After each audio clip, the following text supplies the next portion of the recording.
हर एक वो चीज जो परमेश्वर की वाणी को सुनने में रुकावट उत्पन्न कर दे, catch fire, catch fire, catch fire. Thank you Jesus, God bless you all.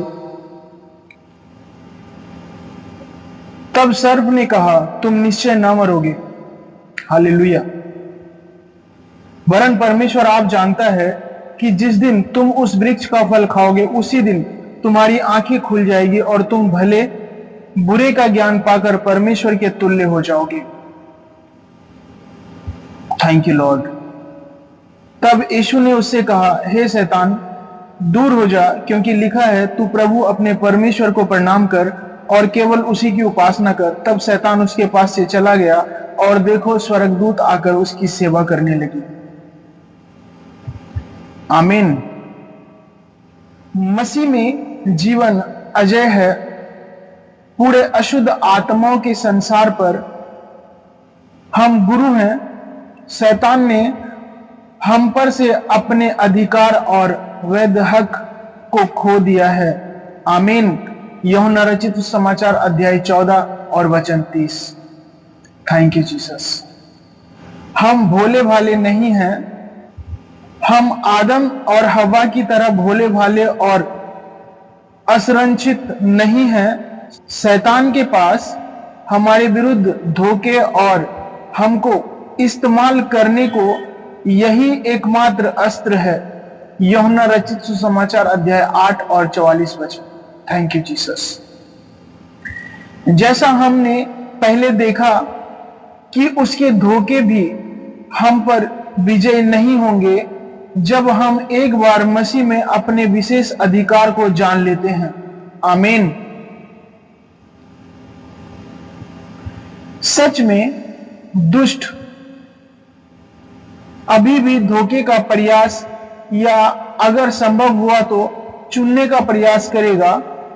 मत्ती रचित सुसमाचार अध्याय 24 और 24 वचन, मरकुस रचित सुसमाचार अध्याय 13 और 22 वचन।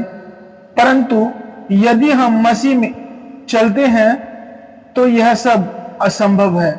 आमीन। महान विजेता यीशु आप में रहता है। वह अपनी बुद्धि आपको प्रदान करता है। आदम और हव्वा आपके आदर्श नहीं है, बल्कि दूसरा आदम यीशु है। आमीन। आनंदित हो जाएं। Thank you Jesus. आज ही स्वीकार कीजिए कि आप शत्रु की प्रत्येक योजना का प्रतिरोध कर सकते हैं। शैतान आपके पास बिल्कुल नहीं आ सकता, क्योंकि आप मसीह में छिपे हैं। हालेलुया। कुलुस्सियों की पत्री अध्याय 3 और 3 वचन। Thank you Jesus. शैतान सिर्फ एक प्राणी है। आमीन। जब हम दुष्ट के बारे में सोचते हैं तो कभी भी उसकी तुलना परमेश्वर से ना करें। शैतान भी परमेश्वर की सृष्टि में से एक है, जबकि परमेश्वर महान सृष्टिकर्ता है। आमीन। परमेश्वर और शैतान के बीच सृष्टिकर्ता और सृष्टि का अंतर है। हालेलुया। हम एक सृष्टिकर्ता और एक प्राणी को एक साथ एक स्तर पर नहीं रख सकते। हालेलुया। एजेकिएल भविष्यद्वक्ता की पुस्तक अध्याय 28 वचन 13 और 15। Thank you Jesus. यद्यपि प्रथम आदम को परमेश्वर की समानता में बनाया गया था, फिर भी वह पूर्णतः परमेश्वर के साथ एक नहीं हुआ। इसी कारण से वह आसानी से शैतान की युक्तियों की ओर झुक गया। मसीह में हम पूर्ण सृष्टिकर्ता के साथ एक हो जाते हैं। शैतान के पास हमारा कोई विकल्प नहीं है। Thank you Jesus. शैतान हमें परमेश्वर को देखता है। आमीन।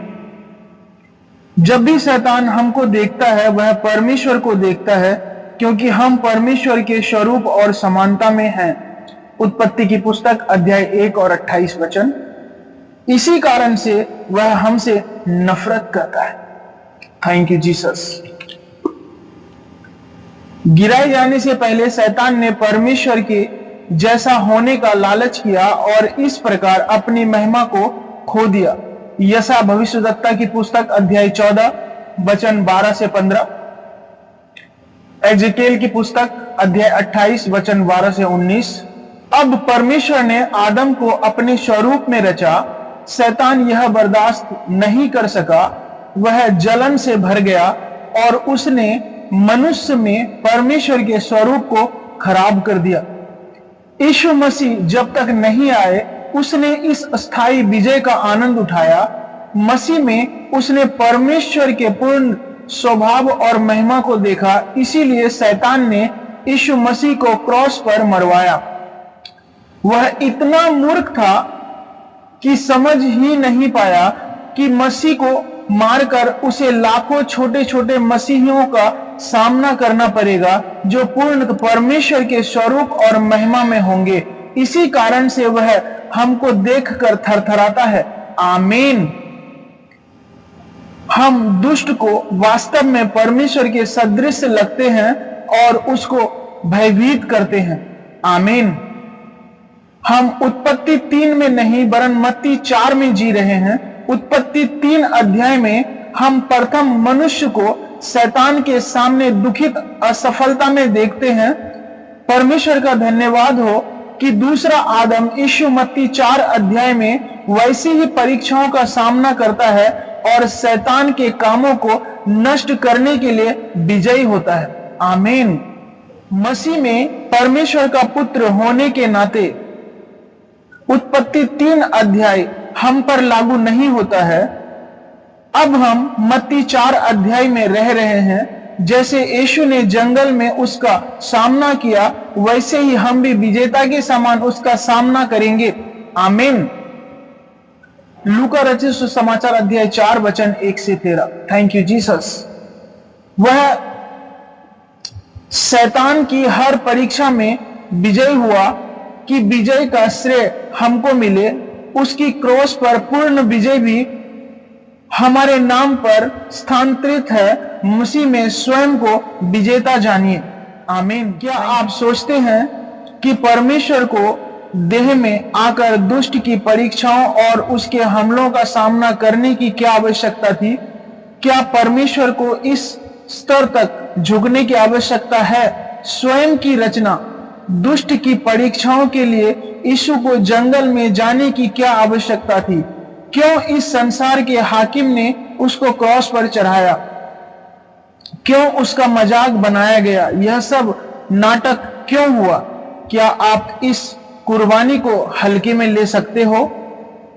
याद रखिए कि उसकी बुद्धि आपके लिए है। शत्रु पर उसकी विजय आप ही की विजय है। आप दुष्ट पर केवल इसलिए ही विजयी हुए हो क्योंकि आप उसके साथ एकता में हो। आमीन। यूहन्ना रचित सुसमाचार अध्याय 4 और 42 वचन। Thank you Jesus. मसीह में आप शैतान की युक्तियों पर विजय पाओगे। आप दुष्ट की समस्त योजनाओं को नाकाम कर दोगे और उस पर विजयी होकर परमेश्वर की इच्छा पूरी करोगे। आमीन। आपका धन्यवाद। आपने अपनी मृत्यु के द्वारा उसे जिसे मृत्यु पर शक्ति मिली थी अर्थात शैतान को निकम्मा कर दिया। हमने उस पर विजय पाई है क्योंकि आपने कहा है कि जो मुझ में है वह उससे जो संसार में है बड़ा है। जितने हथियार हमारी हानि के लिए बनाए जाएंगे उनमें से कोई भी सफल ना होगा क्योंकि हम आदम में नहीं हैं परंतु मसीह में हैं। आमीन। Thank you. चैनल को लाइक करें, शेयर करें और सब्सक्राइब करें। The best is coming next. Thank you Jesus.